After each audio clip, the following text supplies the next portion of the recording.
The Flash, one of the most powerful superheroes in the DC universe, made so by his super speed that allows him to move at speeds beyond that of even light.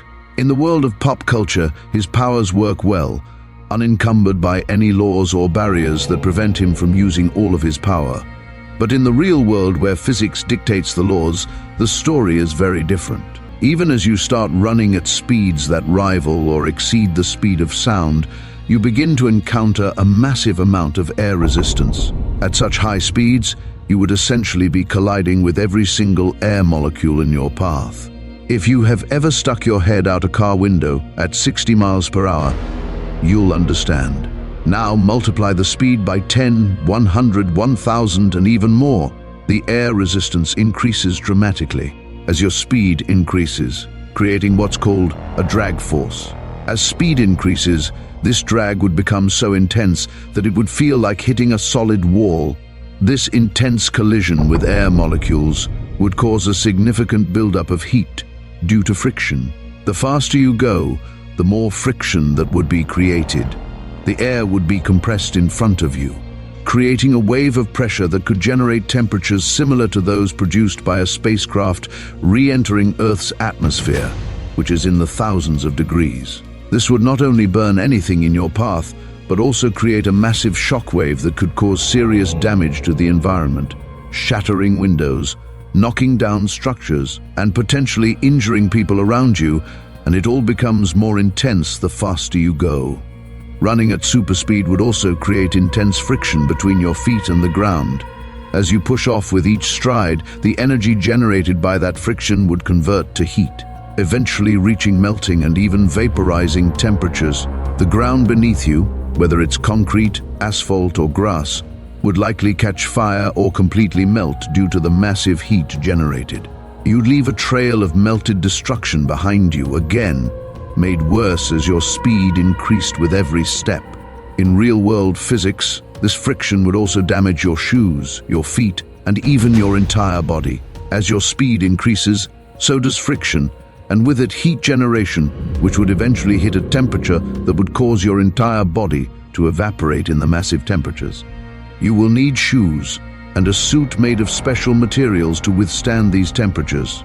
Without a protective barrier, your skin and muscles would begin to burn, making it impossible to run at such high speeds without severe injury.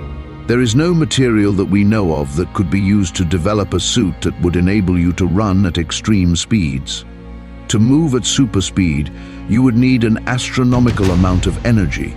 Humans get energy from food, which is converted into fuel for our muscles. However, running at flash-like speeds would require more energy than any human could ever consume.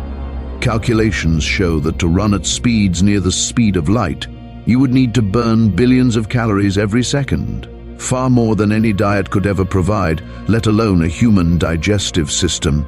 If you tried to generate that much energy, your body would likely overheat almost instantly. Muscles produce heat as they work, and at that level of output, your body temperature would skyrocket, leading to heat stroke and much worse. You'd also need an extraordinary cardiovascular system to pump blood fast enough to supply your muscles with oxygen. Realistically, the energy demands would make super speed impossible for any human body to sustain. But one of the strangest effects of moving at near light speeds is time dilation, a concept from Einstein's theory of relativity. According to relativity, as you approach the speed of light, time would start to slow down relative to the world around you. For you, time would seem to pass normally, but for people watching you, time would appear to move more slowly for you than for them. If you could reach near light speeds, you might only experience a few minutes passing while hours or even days go by for everyone else. This effect would become more extreme the closer you get to the speed of light. Running at super speed would make you travel into the future, as you would experience less time than those moving at normal speeds. If you were the Flash, you would have to take this consequence into consideration every time you decided to travel at or near the speed of light. Running at super speed wouldn't just impact you, it would have serious effects on the environment as well. Moving that fast would create shock waves, intense waves of pressure caused by moving faster than sound.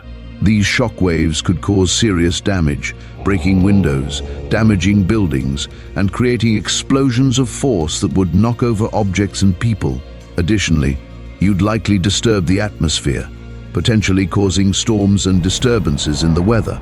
If you were to pass close to structures or vehicles, the intense speed would pull them along with you, causing mass destruction which would inflict immense damage and injuries. The sheer amount of kinetic energy you'd generate would create a path of destruction wherever you went, making it impossible to run at such speeds safely in populated areas, with massive unintended consequences in non-populated areas. Even if you could reach super speed, stopping would be just as difficult and cause significant and massive destruction. Inertia is a property of objects that resist changes in motion, meaning that the faster you go, the harder it is to stop. When moving at near light speeds, your momentum would be simply massive. Attempting to stop quickly would require an incredible amount of force, which would either cause you to skid for miles or worse, instantly crash, which would be deadly given the amount of kinetic energy a 200-pound object would have going at super speed. Trying to come to a stop at super speed would require you to do so gradually, or the force would cause severe injury and enormous damage. The friction, heat, and pressure from trying to stop would add to the destruction caused by your high-speed travel, leaving nothing but a trail of destruction behind you. But perhaps the most devastating effect as you move at super speed is in the generation of radiation as you interact with air molecules. Moving that fast through the air would mean slamming into individual particles at near light speed, potentially breaking them apart and creating high-energy radiation. This would expose people to dangerous forms of ionizing radiation, which can damage cells and lead to radiation sickness or long-term health effects, which would most likely be fatal. Your entire path would be a radioactive danger zone. Additionally, moving at high speeds could cause Cherenkov radiation, which occurs when particles travel faster than light in a particular medium, like air. This would create a blue glow around you, similar to what is seen around nuclear reactors, but it would also mean high levels of radiation that would be harmful to you and anyone near you. Running as fast as the Flash might sound exciting in the world of pop culture, where the laws that govern the real world cease to exist, but in the real world, the consequences would be disastrous. The physics of superspeed presents consequences that would make it practically impossible and incredibly dangerous, from colliding with air molecules and creating immense heat to causing shockwaves, radiation, and even environmental destruction. The energy demands would be unachievable for a human body, and time dilation would distort your experience of time itself. While superspeed makes great fiction, the laws of physics ensure that, in reality, running at such high speeds would have catastrophic effects on both you and the world around you. It makes the power of superspeed practically impossible.